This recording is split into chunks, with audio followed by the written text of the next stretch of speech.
please. Heavenly Father, we come before your mighty throne of love and grace and understanding and peace. We're so thankful tonight that we have come together that we might carry on the business of the City of Hope. Guide us into those things that is acceptable to your will. In the name of Jesus Christ, our Lord, we pray. Amen. Ready? If you join me in the pledge, please. I pledge allegiance to the flag of the United States of America and to the republic for which it stands, one nation, under God, indivisible, with liberty and justice for all.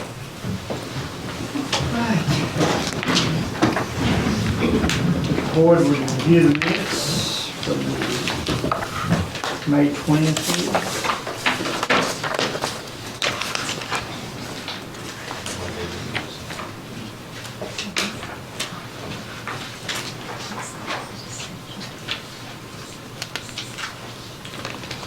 Motion to approve as presented. Second. Motion is second to approve. All those in favor say aye. Aye. Those opposed? Carried. Item 5. I think Ms. Becky is up next, discuss with the boards, and she had brought this to you before, but I think they want to make some changes on something y'all have already approved, so. Yes, turn it over to in Becky. fact, I brought some cute little pictures. I always want to say, may I approach the bench every time I come in, but may I approach the bench? So, and long story to this, but y'all get a pint-sized picture of what we're talking about, so I apologize for that. But, of course, I'm making this request on behalf of Hope Downtown Network. And if y'all recall, last year before Taste of Hope, we came before you and we presented 3 projects and you approved all 3. This project of the little picture you're holding was part of the alleyway project. The attendees for Taste of Hope vote on the projects and then we implement them. And so this specific one, the first one's going to go between the Christian Clinic and John Sykes Building. And this one was going to go between Western Auto and the Taekwondo Building. So just the 2 alleyways across the street from each other. We have the pots or the planters, the flowers, and the tables and chairs. And of course you can see we were going to put little games in the alleyway. So a historic preservationist with Main Street visited us not too long ago and we were walking. He wanted to see where all of this was going to happen. And we got to this alleyway, and he said, the bricks are spalling. Well, I learned a word.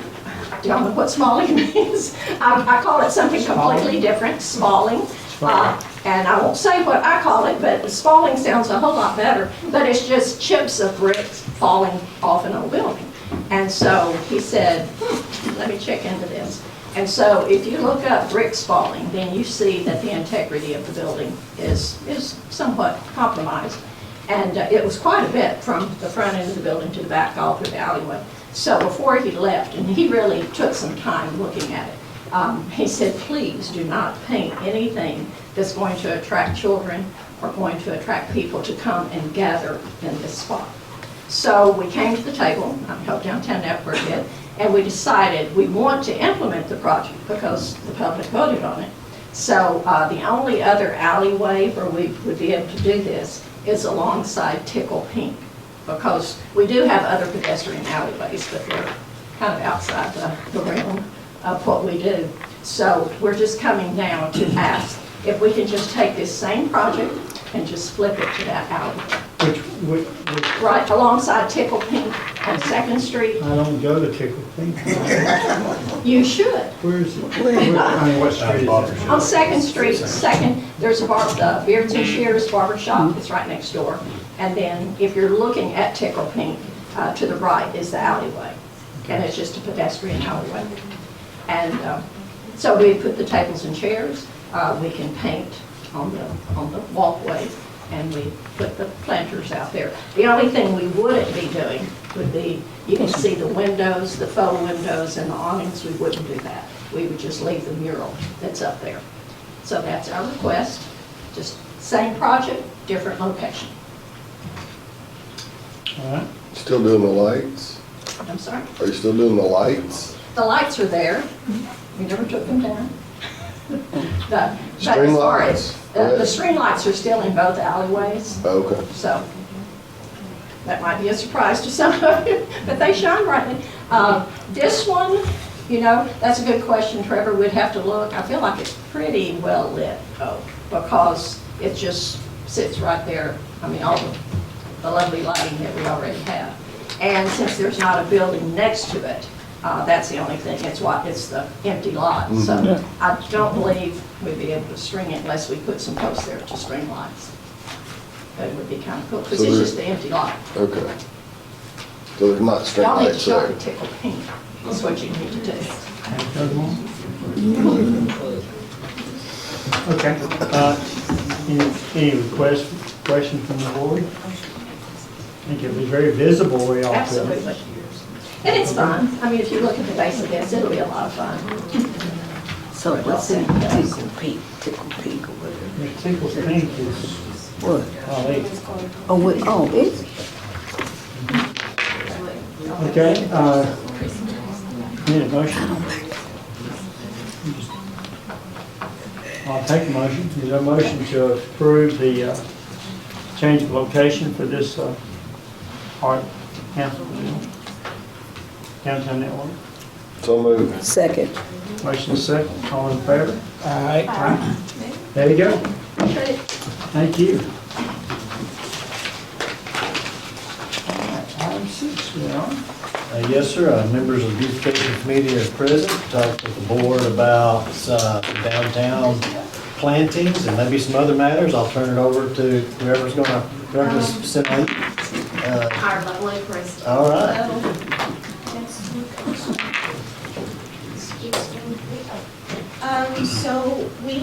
My name is Tina Bautista. Okay, I'm thank part you. of the beautification committee, and we have, wanting to obviously make Hope beautiful, so we had the idea of making sure, of adding crepe myrtles to downtown. I think there was possibly around an invoice for Freeman. So we have a budget of $5,000, and, so obviously, like, we would need crepe myrtles, and, we're planning on doing 2 per bed. And obviously, the invoice would include like labor, the crepe myrtles, and then the labor.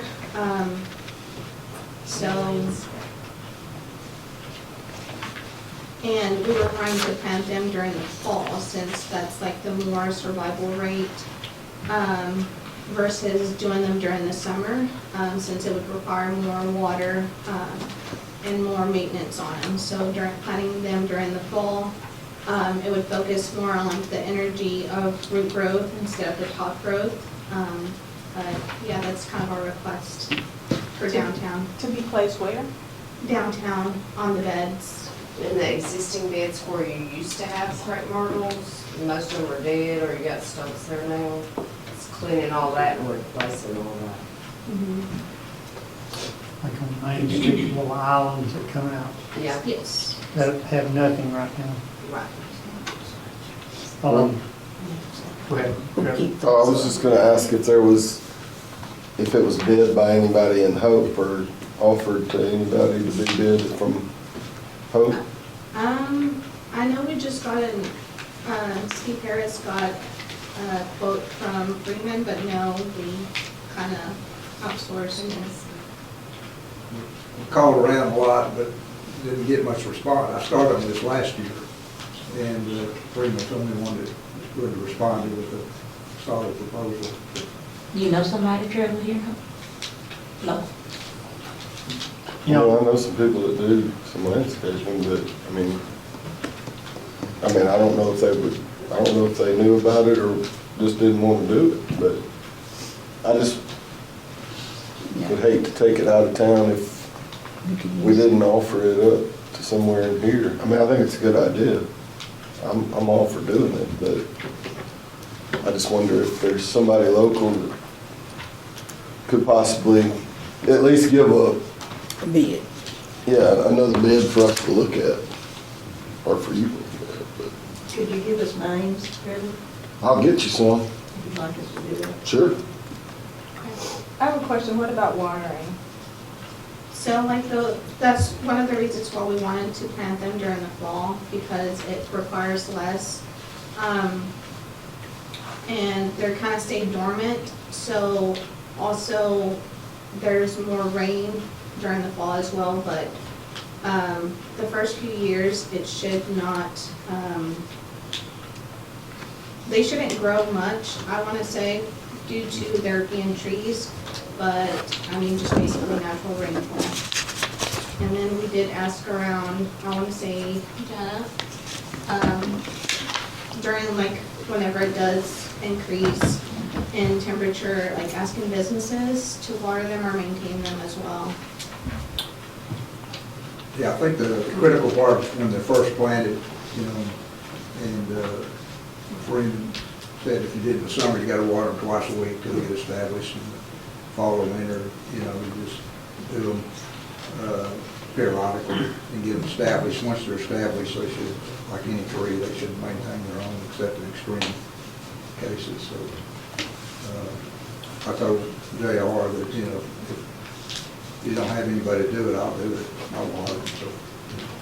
And I'm a downtown business owner, and I spoke to other business owners downtown, and they're all willing to keep an eye on them. If they need water, they'll, you know, supply water themselves out of their own sinks if necessary to make sure that they keep water.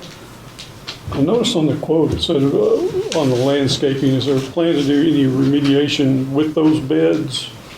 Or just, I mean, are they just gonna come in and just plant them, or are they planning on doing something with the beds themselves? Well, just where the plant is, compost and soil. We just need to make sure we don't plant any. What did we have in it? We get ground cover from Yeah, last time we had. These are not the ginormous ones. Yeah, well, These you are, know, they're not before we miniature, they're had medium like the size. ivy down there. A lot of people I know. complained about Snakes. snakes. That's all gone. That's, yeah, that's Keep it gone. clear so we have a good running start.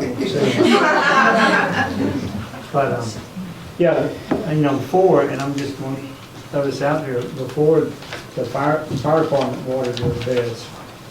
And that might be an option, but, That would be great if they would do that. In the hot summer, it's yeah, really but that's not, I mean, we did, even the ones before, they watered them once a week, pretty hard, because that island doesn't have much, has a lot of heat around it. So it's gonna take some water, I wouldn't tell you that, to get them going. But they aren't dry. But I do agree, we need something down there. It looks vacant right now, but I'm with Trevor, if we could hold off just a little bit and maybe publish it on paper, or if Trevor's got some names, pass it around, let's see if we can find somebody local. If not, I think we did a fire bed last time, and we did this, and we ended up using Freeman or somebody, or H&N, because we couldn't get anybody to really make a deal. So, but let's at least open it up for just a little bit before we pull the trigger, if that's okay with the board. Yeah.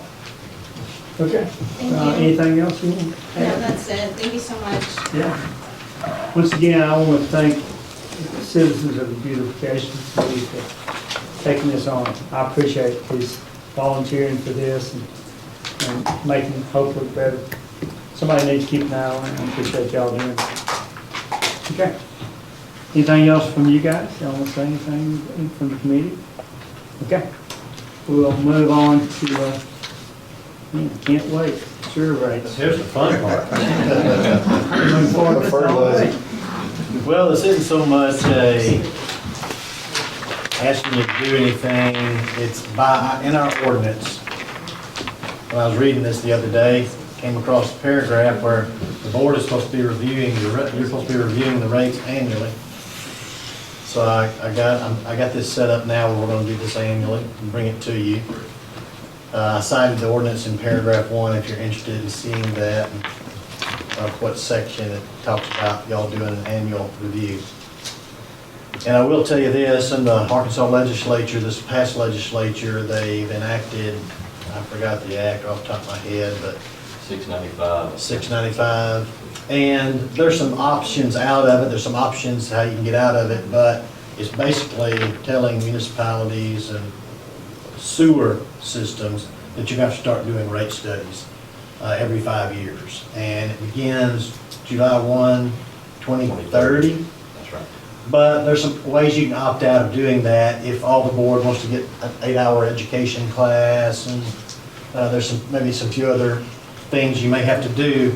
But if y'all will do that, you can opt out of the study. My personal thought is doing a rate study over 5 years is a good thing. And I think you'll see some of that from just the information I'm going to provide to you. This small amount of information. So our current rates is for the board, just to remind the board and the citizens, everybody pays. That's if you have a water meter, then you're paying $13.25 per month, and that's called our debt service or our base rate charge. That's what it's called. And then you pay $3.50 for every 1,000 gallons of wastewater that runs through the system. And so at a minimum, you're minimally charged 1,000, whether you use 1,000 or not. So if you use 500, you're still getting charged 1,000. That's the minimum charge. So a person, a customer in Hope, could pay a minimum of $16.75 per month. That would be their lowest charge possible. Now, the average users, I ran some numbers today on some of our customers, and just overall is about 4,000 gallons. That is probably the average for a residential user. So you can see at 4,000 gallons, they're paying $27.25 per month. That's what their charge is for wastewater service. Remember, in our wastewater, we've got 2 treatment plants, one on the west side of the city, one on the east. We've got thousands of miles probably of underground line. Most of that, everything is aging, collapsing. The plants are over 40 years old. We're replacing things as we can. The board, y'all remember several years back, we repainted tanks. Once in my tenure that I'm not serving as city manager, when I was the chief of police, remember y'all talking about painting tanks. And also we've replaced out chlorinated systems with UV systems. We've smoke tested most all of our lines to find out where some of our troubles are. We've replaced some of those lines. We replaced a lot of manhole covers. We did a lot of patchwork. Not everything, of course, because there's not enough money in the world to do all of this. But little by little, we've tried to maintain the system as best we can. And so that's kind of where we've been. So if you do a debt service analysis, that's the next little paragraph I entitled it, a debt service analysis. We have approximately 4,050 customers. That changes a little bit here and there. Actually, we had 4,062. This is a rounding number. So if you just charged 4,050 customers with the $13.25 debt service charge, that comes to $53,660 a month, comes to $643,920 annually. And that's what we would have for our debt service. Now you can look at this little box table that I put in your report. You can see our debt service this year is, we need $775,000 to meet our debt service. And that includes small loans we make on equipment, stuff like that, but as well as our bond series, 2016, 2017 bond series, and our new A&RC bond series. We need about $775,000 a year just to make the debt service. So we're a little under that in terms of our debt service rate. Just running quick numbers, that could be resolved if you added, if you distributed that among every customer, it's $2.74 a customer. Would solve that debt service problem. Again, this is just information. I'm not asking you to do anything at this point. Obviously, I think we'll need to do something at some point, and we'll bring ideas to you in our next budget meeting to have you talk about things. We'll do some more in-depth analysis. I also wanted to, I have a little paragraph on the second page titled Operations and Maintenance. So that's kind of the other side of the equation. You got, the bonds do take care of the capital projects, or property, plant, and equipment primarily, assets, And then operation and maintenance are our daily, ongoing, annual expenses to operate the system.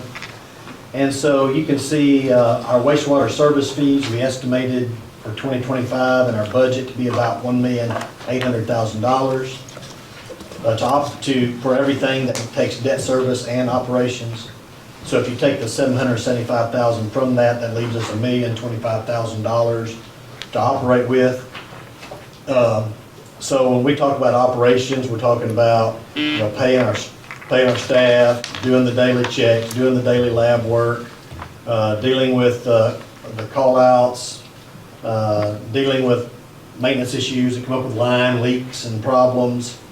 And also, we use that cash for any capital project we may do. For example, our dredging this year. We're doing this dredging project that's coming up. So we got $500,000 from the Community Development Block Grant to do that. But the actual charge for doing that dredging on both ponds is considerably more than $500,000, so we're cashing that rest of that cash flow.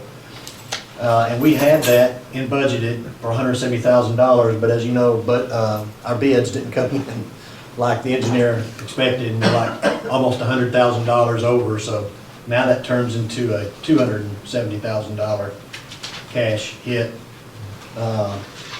So you can see how these things spiral out of control a little bit. Also, we had this year, we had a collapse of a main line on the west side of town, out pretty close to Mr. Straudard's veterinary clinic. A little bit past that, we had a major collapse of a huge line, and that was a $50,000 bill, a little under $50,000 bill. So we constantly, with an aging system, nothing's new, everything's ready to kind of fall in. And sometimes you don't know about these things, because these lines are buried sometimes 15, 20 feet deep. You don't know what's going on with these lines until you find a huge hole in the earth. As you walk your right of way, or someone finds something, you find these problems, and then you try to deal with them. So these are some of the issues that they deal with in operations and maintenance. As you know, we came to y'all a meeting or two ago, and we asked y'all to be able to cash in some CDs to give us more cash in our checking account, which y'all approved. And so now we have roughly, I think, $495-ish in that account to handle some of these problems. But I think things are going to get kind of tight, and they're definitely not going. This is not going to be a long-term solution.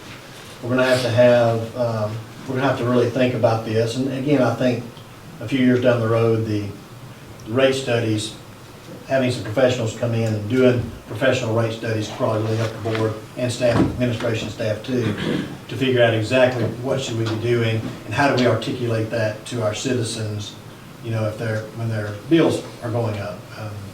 So obviously it's always been our intention to keep bills as low as possible, but that hadn't boded well the last decade. We haven't been gaining ground with sufficient reserves or sufficient cash in the bank account to be frank, with both of our proprietary funds.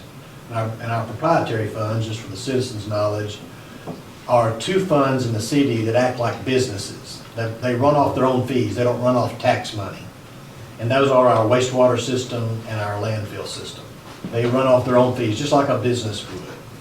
And so when there's insufficient monies to handle the capital needs of business, you gotta find a way to make that, to find those monies to be able to pay your debt service and stay afloat. So the way we do that, whether it's water or electric or wastewater, those are all utilities. The way you do that is through rates. It's been a law for some time that electric and water have to do rate studies. They have to do them.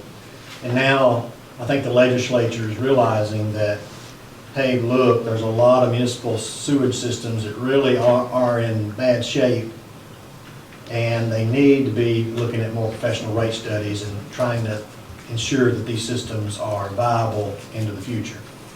So obviously, we welcome that help and welcome that articulation to the board. The next paragraph, well, it talks about our cash position right there in the next paragraph, 195,655. That's currently what's in our checking and one additional CD. Now, money does come in every month at a rate of about what, Cindy? The fees are about 155,000 a month. Yeah, so 155,000 rolls in a month. Some of that we're capturing extra, and some of that's going to operations, but we're hoping at the end of the year, maybe we can catch back up a little bit, we'll see. But I think we'll have some better information for you when we come to y'all with our budget request. And then we'll start throwing some ideas to you, and I think you'll have a little time to try to make some decisions as a board. I've already talked about the state of our facilities. They just are what they are. The guys do a good job. Our staff does a great job, I think, of maintaining these facilities. You know, we work 7 days a week. Somebody has to be out there 7 days a week, looking at systems, managing systems. Oh, just to tell y'all about another problem we had. So, you know, we had 3 of our pump motors at the West plant, all of them, a check valve didn't function right, and they all got flooded, and now they're all ruined. And that's going to be about a $100,000 to $150,000 bill. And we're already talking with the engineer to design those where they're submersible and they can be brought to the surface if we want them brought to the surface without having to hire special people to get down there in special suits and do a lot of dangerous work. So we looked at above ground systems. I think there's just a problem, mathematical problem, that we're kind of right on the edge of this, the pump's ability. You have to put in these huge pumps to try to suck this water up. You know, you can only suck it so high, and then it just kind of doesn't work. It's easier to push from the bottom with submersibles, and that's what they do. And it's cheaper, but we can also design them where they're on a rail, and if we need to bring them to the surface, we can pull on the crank, and it brings that motor to the surface, and we can work on it above ground. You know, now we have to get down into like a 20, 30 foot deep pit, and with gases, you gotta be careful of the guys, and it's a complicated thing. So, you know, that's another problem we're dealing with. We do think we're gonna have some extra A&RC money.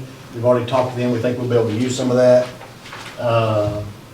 We also are looking at ways in our automated valve. We think we found some ways to save a little money there, so we can divert it over to some of these other things that are gonna have to be done. So we're gonna do everything we can to work within the monies that are available to us, but obviously some of it will go beyond our budget, and we'll have to cash out of this cash beyond our budget shortfalls, and then I'll share that with you as we know more. As we get these numbers in, I can share them with you as we go down the line. And then I think just the administrative concerns, I think they've always been around. We've always known them. We've historically, the way we do our wastewater, one of the problems with wastewater, and I guess our citizens know, there's no meter on wastewater. There's nothing out there telling you how much you're using. What Hope Water Light has a meter on is your water. So typically you assume, well, if you run water in your house, it's going into the sewage system, and so it should be a one-for-one thing. But I think over time, a lot of people said, well, wait a minute, we water our lawns in the summer, and we wash our cars, and we fill up our pools, and that never runs through the wastewater treatment facility, so we shouldn't be charged for that, which is true. The problem is we came up with a system, we're trying to determine, okay, how do we adjust the water coming into your house versus the water you're going to pay for wastewater. And the historical system is we take October, November, December, or November, December, January, one of those two, 3-month period, and we figure out your average, and that's what we charge you. So you may use more in February, March, and April. You may use a lot more than you're getting charged, and a lot maybe running through a system that we're not collecting on. So I think it's just it's a very cumbersome system. It's not a good system. It doesn't adequately reflect probably what we're treating. There are some other systems. Daniel has researched some. We're going to bring some of those to you as y'all think about what you want to do. Y'all may want to stay with that system. But there's other ways, other cities do it differently. I think Hot Springs does like, whatever your water is, it's 88%. Yeah. So there's a percentage of your water. Other cities say, no, we're charging you what the water is, and if you want to water your grass and fill up your pool, you need to get a different water meter. So that would have you have to have 2 water meters.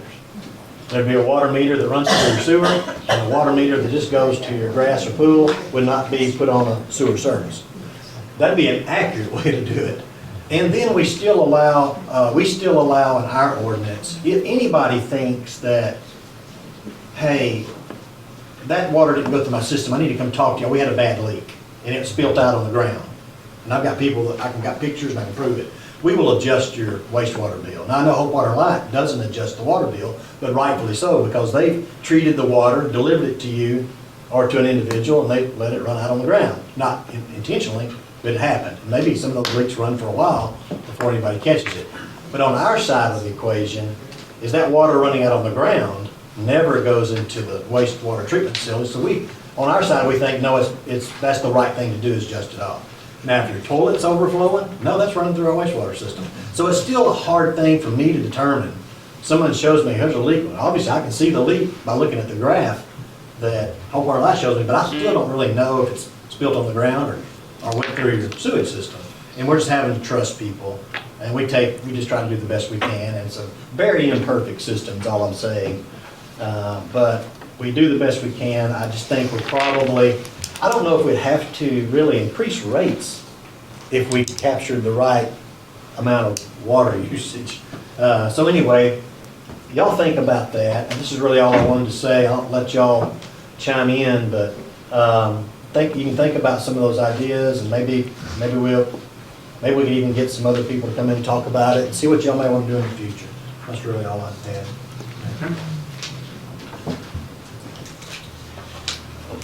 Any comments from the board? I know we try to keep the sewer rate as low as possible, just like the landfill, but like J.R. said, each department needs to kind of carry its own weight. So we'll be studying those rates and looking at the debt and upcoming plans. And, okay, any other comments about it? Not J.R.? City manager? Okay, just wanted to bring up a few things. If you look at a graph, it says 9 accounts needed on top of it. It looks like this. So, we closed on our bonds, but it takes 9 banking accounts for us to manage those bonds. And these are required. This is what the trustee sets up for us, except for one. One of them we have to set up ourselves. So if you look at this graph real quick, you'll see the first heading says revenue account, total tax 1%. So when the money flows in, it all flows into that account, so you can see it all flow in. We'll be able to see it really quickly. Then you'll see this .875 bond fund. So that's the amount of money we're going to use for paying down the bond debt. So they put .875 in that other account. You look across a couple of columns, you'll see .125. That'll go in this other bond fund that's going to be remanded back to the city, because that's the operation and maintenance fund. So out of that fund, once a month, I believe, whatever's in that fund, they'll write a check or send it through ACH to an account we'll set up. You see number 4 at the bottom of my handwriting. It says CD 1/8 account. Restricted funds, that is what that will eventually flow into, and we'll have it in our books, and it'll be restricted to park operations and maintenance, and or y'all can choose to pay off bonds with it if you want to. That's also legal to do within the voting laws we've had the citizens vote for. But if not, it'll sit there in that fund and just build up, so we have the ability to address future maintenance problems with the big rec center that's coming up. Those will be very costly. 10 years down the road, when HVACs go out or whatever else go out, you got to start paying for it. It's out of warranty. There'll be some big cost to that project. So that's the purpose of that fund. You look over at expense. Any expense that's paid towards the bonds themselves, like we have to pay a fee to Simmons, our trustee, something of that nature, it'll flow into that account. And then you see one that says redemption. So whatever ends up in there is excess bonds collected, and it'll go in this fund called redemption, and it'll build up. So let's say we've made our principal and interest payment, we've paid it. This redemption fund, as if we collect more than we have to pay for principal and interest, it'll just build up. And at any time, we can use that money to buy down our debt. So that's a good thing. And we project that there will be, probably, that should build up over time, and we should be able to buy down this debt. Calling our bonds is kind of what they call it. And then if you look at the bottom, because she was just explaining to us today how these funds work for them, but down at the bottom, you'll see number one, there's also another account that they have, before they pay, when they make a bond payment, when Simmons makes a bond payment, they don't pay it directly to bondholders. They pay it to what's called DTCC, which is, if I can remember, it is some trust. What D stand for? Anyway, it's a clearinghouse is what it is for bond payments. It's used by bonds all over the U.S. This is like you use an ACH, banks use an ACH to maybe send things clearinghouse for checks. DTCC is the clearinghouse for bond payments. So that's what that account is for. You'll see fire construction. That's where whatever we can spend on fire construction, it'll sit in that account until we start spending money. And we'll pay our cost for that construction out of that fund. And then the same thing for park construction. It's all sitting in this account. It'll sit there until we start paying people for park construction. And then, of course, the city 1/8 cent, it'll be building up for future O&M costs. So if you have any questions about that, just get with us. It takes those 9 accounts to manage what we did with the bonds.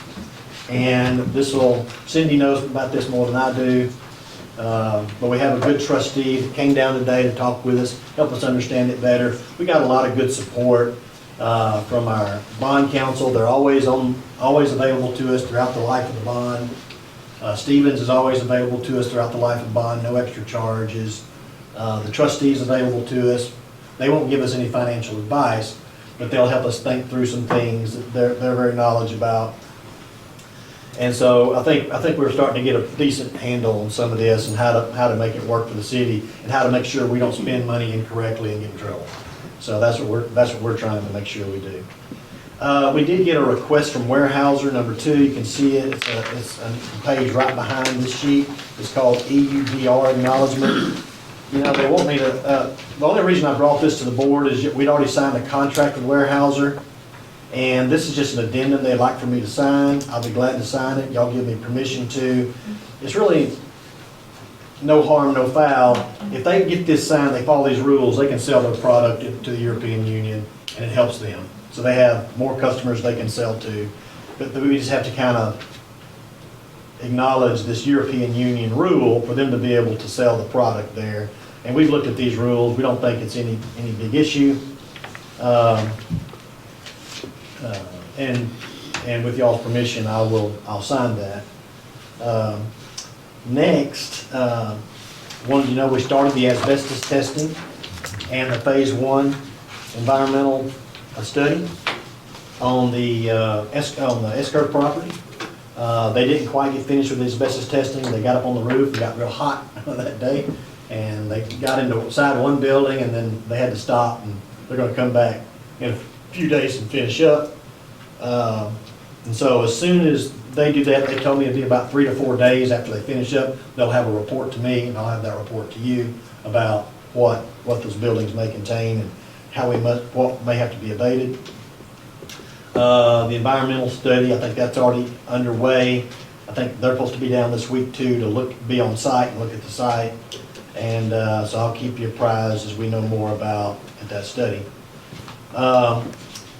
I sent out an email to you guys, and I got a good comment back on asking us to maybe start thinking about the rec center hours of operations, rentals, and fees, and how it's going to manage, how we're going to do it, how can we communicate to our citizens, what those might be. So we'd already actually started this. I tasked Summer to start looking and going around to some other sites to do this. Daniel's helping her. We're gonna bring to y'all some of those ideas of what we think they might be. We're also brainstorming ourselves about what we think it should be, and we'll, as we get those together, we'll bring them to you and make sure y'all are looking at them and having some time to think about them. We will not let this come upon us quickly. We'll have this sorted out. We'll get this sorted out way before that building is operational, so everybody has plenty of time to ask questions. Our citizens have time to ask questions, and we'll try to get this all sorted out for you.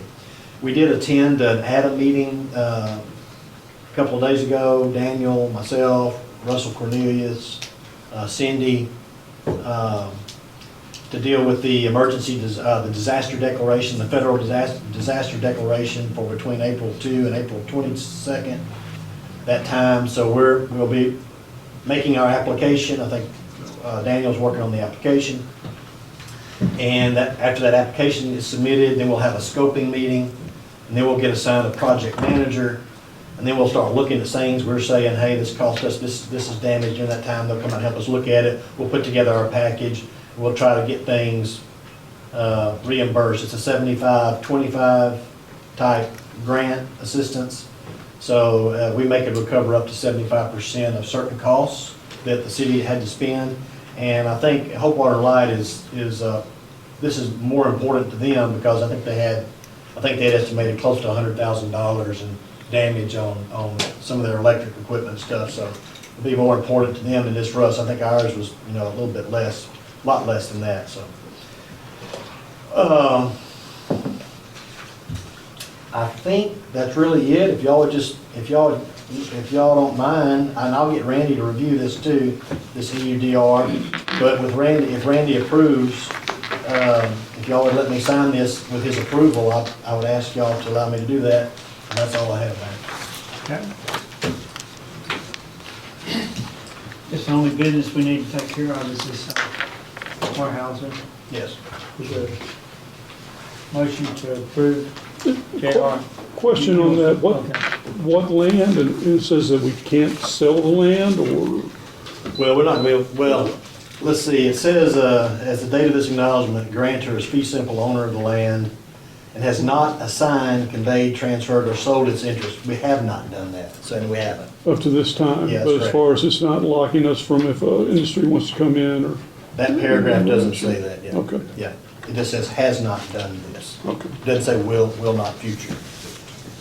And then it has this no deforestation or forest degradation paragraph, which is, I don't see much harm in that either. So we intend to plant it back with native trees. Is this on FAA property? Yes, it's all on our airport restricted property. We're not going to allow us to do much with it anyway. Yeah. But again, I haven't had a chance to get this to Randy yet, but I'll get it to him, and if he approves it, if y'all would let me sign this based on his approval, we'll move forward. If he thinks there's a concern, we'll come back to you. Okay. Is there a motion to let J.R. sign it after approval? So moved. Second. All those in favor say aye. Aye. Opposed? Okay. Good deal. All right, thank you, J.R. Anything from the board before we go to citizens' request? I do want to request, as far as if we can get an update next meeting as far as on code enforcement, Sure. where we're at on that. I'm not sure what time of year we usually get. So we've got that in the works, and I'm not sure if it's the next meeting or the one after, but it was either June or July, we're bringing it to you. So we're already getting our new houses for potential condemnation. I've had them look at the existing condemnation list and start working on, I've told them, hey, if we've got houses that are sitting there doing nothing, we hadn't moved on it, we need to do something. So we have that plan to bring to you, and we'll also introduce to you then our new code enforcement officer and bring that to you. And so we have that plan. And I think that may be next meeting, but it may be the next one after. I'll have to get back with Dorsey. I just gave him a deadline and said make sure we're ready to go by this date. Okay. I had a question. I was just checking back on, I was wanting to see if we can get the figures for what we spent in the abatement cost on the charitable Christian clinic. Just so we'll have something to kind of compare this to with when we get these back from the testing. And I apologize, I remember that in the email, and it just slipped my mind. It's all right. Terrible Christian Clinic. And, you know, that may predate our system, but we may have that somewhere. I'll look hard for it. And if not, I can go back into the minutes. I bet there'll be something in the minutes or. I've had somebody discuss with me rough figures, but I figured that we had somewhere in there that we could get more accurate numbers, what we spent. I'll do my best to get that for you. Don't ever forget that, Miss Cindy.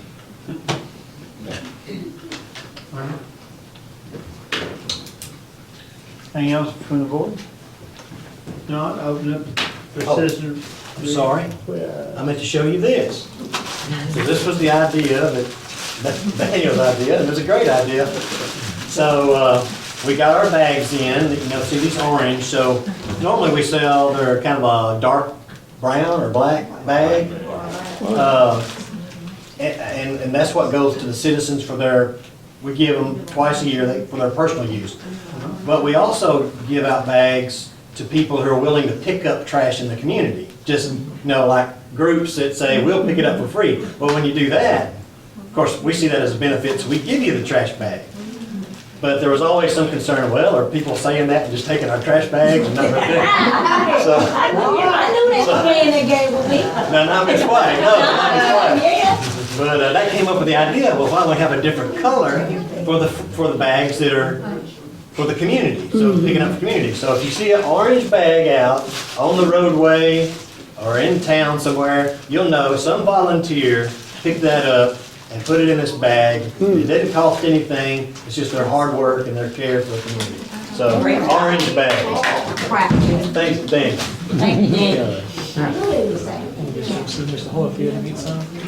Correct, Mr. Holyfield will have them. At the city shop. Good deal, thank you. Any citizen requests tonight? Come up, just state your name and we're ready, okay? Hello, my name is Thomas Hall. I live in 905 Lincoln. And I've been, I ain't gonna say harassed, but I've had several visits from the code enforcer about my yard. You know, well, I'm gonna start from the beginning. Several years ago, they came to me when I was on 906 East Greenwood and said that my shop was outside the zone area and I had to shut it down. So I moved. Now I have a place on Lincoln, and I do own a few cars. I got about 5 or 6 cars in the yard. Now I get this letter. I keep getting letters. I got one last year about my yard.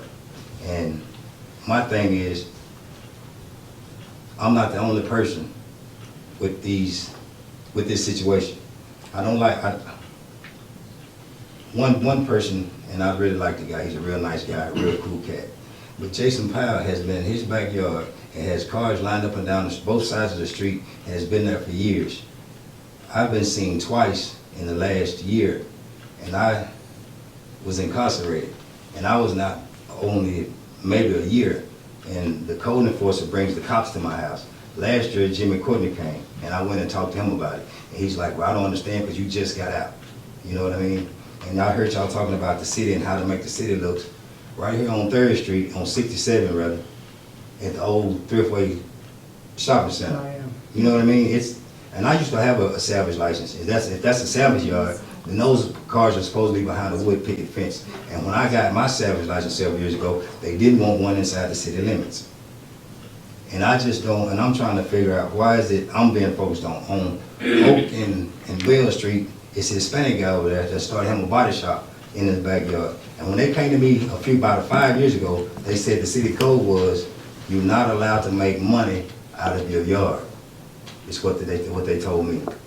So I'm trying to figure out why is everybody else able to do this. And I'm studying getting letters. The lady put a letter on my door last week and brought the cops to my house. And I'm not trying to point fingers, but I'm trying to figure out why is the focus all on me? Why is the rest of these guys can do it and not me? Okay. You want to look into that, J.R.? Well, I kind of already know a little bit about the situation, and I know it, and I understand how it feels. I mean, I get it. I think I would feel very confident in assuring you that it's not only focused on you. we have a code enforcement group, they have a database. So if they give you a notice, let's say if you're the only one, then you'd be the only one in the database, but that database will have, every notice we give, we log it. So you can easily request that information. We could, easily provide information to the board or a citizen. I mean, how many enforcement letters? Well, y'all know, because y'all hear from Dorsey and them. Of course, we have a new code enforcement officer now. Right. So she's new, and I think she's doing things that we're directing her to do. We've heard a lot from citizens and the board about trying to make sure that, we're enforcing some of the rules, and that's been our goal. I'm sorry it's coming to you like this. I would just encourage everybody to try to meet the code. If you have a problem with the code itself and what the code says, and that's a board thing. If you think, for example, I think ours is you can have one, and I wish Dorsey was here. She said one inoperable car. I think you have one inoperable car. Every car in my yard is operable. Yeah. Even I got a '67 Mustang, and I can put a hot battery on it and it will start. Yeah, but they can't be in the yard. That's another thing. They can't park in the yard. And I understand that, because I Googled it to see if it was a state law, and it is. Yeah. It's not just a city ordinance, it's a state law. Yeah, so I would just encourage you to try to do your best to comply. I understand what you're saying, but you gotta see where I'm coming from. I understand. Jason Powell's been over there for the last 10 or 15 years. This Hispanic guy's been there for 5 years. But I just got a letter saying I'm gonna be charged anywhere from $50 to $200 a day. They charged me about 15, 20 years ago, they charged me $200 a day. I did move everything, but I left a couple of engines in my yard, and I covered them up with a tarp. The code man came in my yard and flipped the tarp up and charged me $200 a day until I moved them. Yeah. Now, Well, that is the threat of the letter, to actually cause that to happen, we'd have to go to court, or have to issue a citation. I know for a fact, we hadn't issued any citations, because I'm encouraging I have, them. and not lately, but I have had a citation I had to go to court on. And And they did I'm drop the encouraging charges you to do because that. I did clean the yard. Good. But all I'm saying is, I just feel, You want to even, right. Because see, here's the thing. Like I said, I've been incarcerated. I've been out like 2.5 years. This is the second time in 2.5 years. And I know these other people that have been doing it for years. So why is the focus just on me, in my opinion? I Like think they've been getting letters like you're getting for years. Can we get a printout? Yeah, I can get you the best, I don't know how the reports work, but I'll get you the best printout I can. Okay. But I'll guarantee you, we have enforcement officers that are doing this very same thing. Now we've got a new enforcement officer, and we've tasked her very specifically to be a little more aggressive than we've been in the past. Well, I understand what you're saying, but I went around to these residents and took pictures just so I could prove to you the cars, like, they're parked on the grass, just like mine are. They're parked on, they got on my letter, I'm blocking the sidewalk. There's never been a sidewalk on the north side of town. They said blocking the street, all of my cars are in my yard. Now, Jason Powell over here, his cars is on the side, in the street, on both sides of the street. This Hispanic guy on Bell and Oak over here, his car's on each side of the street. He's got a body shop in the backyard. He's got them lined up and down the street. And I don't understand why is this. Yeah. Well, I understand that. I'll just say, just being in law enforcement all my life, if I'm writing someone a ticket, they usually tell me, why aren't you stopping them and them and them? Well, we can only deal with one person at a time.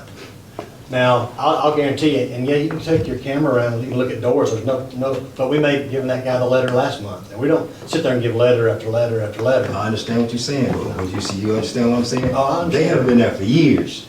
Yes. So I know they should have a lot more letters than I have. You know what I mean? I think And I only been there for 2 years. Yeah, things are changing with respect to code enforcement, that's all I'm saying.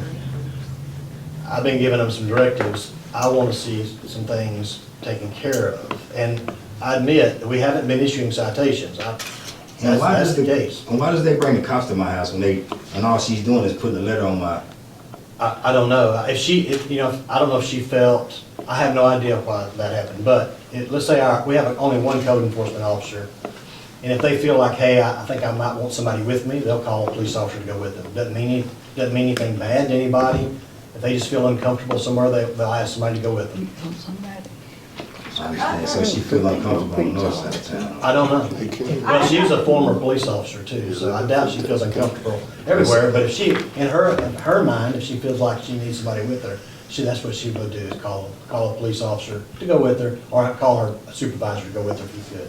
Okay, I have a concern that if there's, that hopefully she start targeting cars in the yard, because we know on the north side of town that the streets are narrow and that people have multiple vehicles because of kids, multiple families living together, that's not, that they are not being targeted.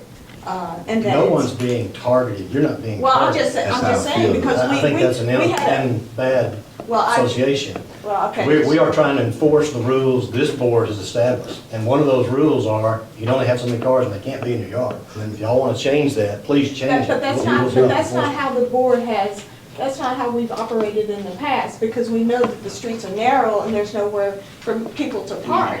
And so I thought we had an understanding that it was okay for people to park in their yard if they had multiple vehicles.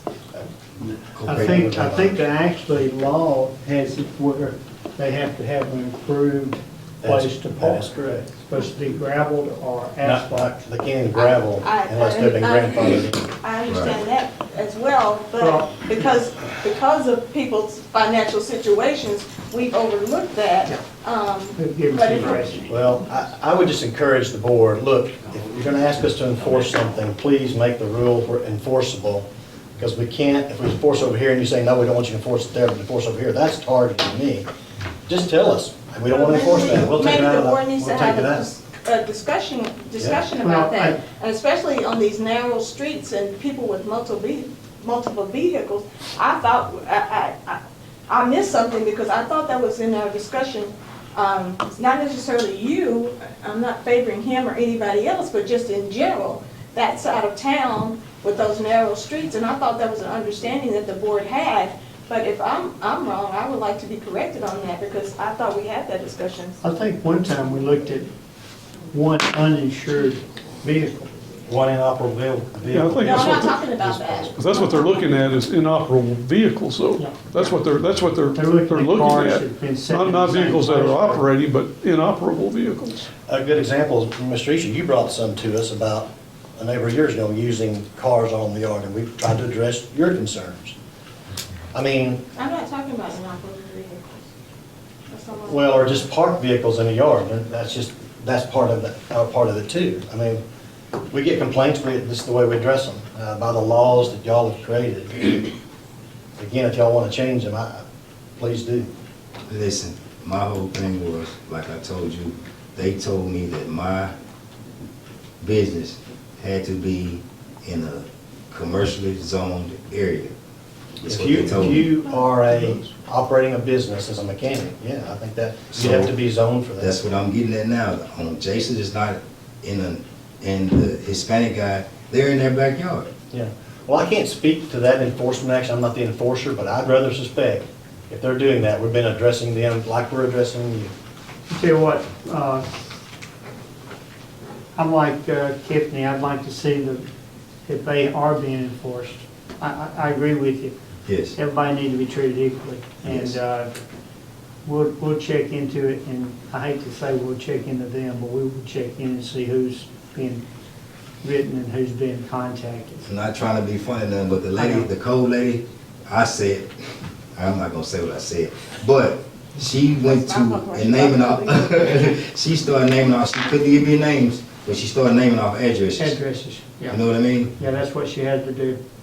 And I know addresses. Yeah. You understand what I mean? Oh, I know, yeah. Okay, well, let's do a little investigating for you, okay? I hope nobody likes to be picked on. I understand that. And it's what I feel like, and it's been going on for years. Okay, Years. let's do a little checking. We'll come back in 2 weeks, or J.R. contact you, or somebody contact you, okay? What's your phone number? 870-331-0743. 0743, and make sure, Mr. Hall, correct? Thomas Hall, yes. I think we all agree that, we've been in this parking in the yard for years. I mean, it all starts out nice and no problem, and then winter comes, and then the next thing you know, there's no yard, there's just a big, you know, it's a problem. It's a problem because all these houses were built for a single car, maybe two cars, and who has two cars anymore? Everybody has more than two. And my cars don't really sit very long, because I'm just, I work on cars, I've been to your place, and when I get a good deal, I buy it. That's why I have so many cars, I got about 3 boats, jet skis, party barges, I got, and the lady sold me a 2017 Hyundai for $500. Why would I go buy it? That's what the deal is. All year round, yeah. Well, I mean, I think the board will revisit this part, and we don't have, but let's check in a little bit for them if we can. Okay? Any other comments from the board? Any other comments from the citizens? Anybody else would like to say anything? Address the board? Don't wash your white. I figured that. Now, good afternoon, everybody. Look, I'm not gonna be long. I mean, I understand what Mr. Howard was talking about, because I had a situation with a board, and at the code enforcement at that time, we kind of fell in love and fell out too. But anyway, I like to see it cleaned up. I'm aggravated. I want all these regular houses. If you're not gonna fix them, let us do something. I don't have money right now, but let us buy them, build a new, do something. I'm for that. And be careful how y'all handle the code enforcement lady. That's my love, okay? Mr. Howard. Anyway, let's throw that bone out the tea. But no, I really got up to say June 10th, 2025, 21st of June. Kicks off at 11 o'clock at Yoruba Middle School with the parade, crossing the track, probably by 12 o'clock. Either be a participator or either be a spectator. Please do not be at home. Thank you. Thank you, Martha. One more thing concerning, you bring up about housing. Did you already have that meeting with Jim Jackson? Yes. And We haven't had the meeting here, but I had a meeting. Oh, okay, didn't have the meeting here yet. Okay. With Jim Jackson, Okay. Dana Deere, Daniel, myself. And when is he? Al. When is he coming down? Well, they thought in June, Okay. so that's kind of a target date. But nothing's been set in stone yet. I'm just curious Not set in stone. how that's gonna go, so. I've communicated with Dana, he's out of Fayetteville, and we've emailed a little bit back and forth. Okay. He kind of puts the packages together, and then he gets investors like the Jacksons and others, and then he works with companies too, to try to get company buy-in for their workers to have places to live, and they try to put together these packages and make viable economic sense for somebody to invest in housing and rural communities. Hopefully we get that sorted. Yes. Okay, anything else? J.R., Yes, ma'am. the thank God came. Oh, thank you so much. So we do need your permission to set up another bank account. That's outside of what I've already talked about. That has nothing to do with this. It has to do with a situation that happened to us probably a couple of months ago. I think we had a tornado warning or something of that nature. Well, Bank OZK just closed its doors and left. Well, unfortunately for us, we had to make payroll. How long is that? And they couldn't take ACHs. Nobody was there to take any money. We couldn't write checks. We were going to bounce them everywhere. So, and nobody was here to contact. And so Cindy, bless her heart, did a great job, called all the way around OZK, got somebody in Little Rock. And they finally helped us work through it, but we had to take money out of a CD. We had to wire money from another bank. From another bank account. We had to wire money from another bank account for them to put in the account so we could cover the checks and then write our checks. So we thought, well, how can we avoid this in the future? If everybody closes the banks around here because of tornado warning, we got to write payroll, how are we going to do it? So we looked at a lot of options. We looked at options of we could pay monthly for some kind of deal, and that was going to cost us $50 a month or something like that. Well, but it only happens once a year, so why would I pay $600 or something like that? I can't remember exactly the amount of money. So what we came up with was the idea, we talked to OZK, said, hey, what if we keep $100,000? We knew that could cover our payroll. Is that right, 100,000? 120. Okay, 100. So what if we just put $120,000 in the account, we keep it there, just in case this ever happens again? Y'all could just take it right out of the account. I think, and that wouldn't cost us a thing other than setting up an account, putting the money there, and having it sitting there and if we need it. So that's something we're asking you maybe to consider. It doesn't cost us anything other than setting up the account. If we still needed the money, we could take it out and use it. It's not locked in there or anything. It's just a bank account. But it would prevent us from not being able to do a payroll. Because we were pretty close to saying, we're not gonna be able to do payroll. Yeah. I had some calls about that. And it was like, what, 4 or 5, 4:30 in the afternoon when we're, Like, yeah. or 5 o'clock when we're getting this resolved? It was kind of crazy. We said, and they wouldn't just, hey, trust us, we'll get you the money tomorrow. No, they had to have the money right then. So, that was just that. But I tell you, the guy in Little Rock helped us out. He did. So what do you need to We need clarify? a motion to set If you up just, an account. yeah, OZK requires the board, before they'll set up an account, requires the board's permission. And it has to state who the signers are, and the signers are myself, Daniel, and Cindy. That's what y'all already approved. So if y'all would approve us to, make a motion and approve us to set up an account with OZK, it's kind of a quasi payroll account, and allow us to be the signatories on it, then we'd be able to protect ourselves in case this happened again in the future. So you don't have an account like that in another bank already set up? It's got to be with OZK, because that's where our payroll account is. All of our payroll runs through OZK. Now, we could, okay, So you OZK. for each payroll, you're transferring the money to them for that Yes. specific payroll? That's right. So if we're gonna pay you, it all goes into a payroll account, and then out of the payroll account, it goes to pay you. Same thing with our expenses. It all goes into a disbursement account, and then out of that disbursement account, we pay our expenses. That is governmental accounting, kind of 101, something that they do. That's the way they want governmental accounting to work. And so that's what we've always done that way. It's fund accounting, so we have a payroll account that's really just a pass-through. Technically, it would zero, which it never does, but like general fund transfers their payroll there, street fund, everybody each week, what their payroll is. And then Yeah, it's so I paid. guess what I'm getting to is, can you not pre-deposit one payroll there, and then you would replace it with each payroll? Get We one- could, get one up. but it would have a balance in the payroll account that we don't really want. So you're gonna have another account that would be Well, balanced. it would just be like an account that you. It's a savings account, basically, We're right. that That you we pull could from later, transfer. but And did you talk to the auditor about that very specific it's a numbers question? game. Yes. The auditor wants that to go, Yeah, so just because of the way our accounting works, that it would keep it. This is what the auditor told us to do, the one thing we could do. Yes. and I guess the reason why, that bank account goes out on paychecks. So if somebody got your account and tried to create their own checks and fraud, they wouldn't get any money because our payroll account goes down to almost zero. It wouldn't be like, hey, another $1 million in there that you may could defraud us very badly. Maybe there's a few thousand you could defraud us, but kind of a protection that way, I suppose. But I would think that every account that you open up opens you up to another line that somebody could get. Yeah, we just don't write a lot of checks out of those to individuals. Like, they only come out of really primarily 2 accounts, the payroll account or the disbursements account. And those both kind of almost go down to zero all the time. Then our other monies are sitting in these other accounts that fund those.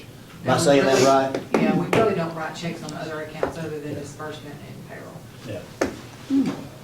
It's a way of kind of protecting the citizens' money. Okay.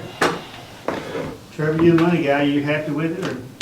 Hey, that's what the auditor wants, Do we then need a motion? keep it clean. I'm definitely not an auditor. Okay, is there a motion to set up the account? So moved. 120,000, is that what you meant? Motion is second, set up a separate account. All those in favor say aye. Aye. And the signatures will be the same. Okay. Opposed? Okay, thank you. All right, now, any other business come before us? Can I say something? Yes, go on. I'm not saying it. That was so random. Hello, everybody. So I just wanted to make a statement, right? And you are who? I am Arnetta Bradford. So I just wanted to make a statement along with the Downtown Network the plans that they have going on. This is for the Taekwondo building. So I know that the statement was from the historian guy the him guy, yeah, what she said, that the wall seems to be falling, bricks should be, or they're falling. They're not. I think Dorsey actually went and looked himself. But when we took over the building, I believe this was in 2021, we actually had a brick and masonry guy to come in, who is certified, that redone that entire side of the wall. I don't know if y'all remember, but that wall had holes all down the side of it. He repaired all of that. This was close to $9,000 that we invested when the very first time we got the building. And so that wall, according to him, is not falling. But in saying all of that, it does not have the other half of the roof still on it. And so that is something that we are now talking to someone, trying to get bids on. It's very difficult for us to find someone. We have people that can do the roof, but the starting point of it is what we're having a hard time trying to find someone to do. So, but we are in the works of finding someone to do that part, because we do know that would be what I think would secure y'all, I think, and probably the people in the community, since the statement is that this wall is going to fall. And so I just wanted to come and communicate this from the owner of the building, so that we're not just going with what we're thinking and coming up with our own thoughts and ideas about what is going on with the building. And I welcome anybody, whether that be from the community or from the board or from any zoning or anybody, any questions, we're open.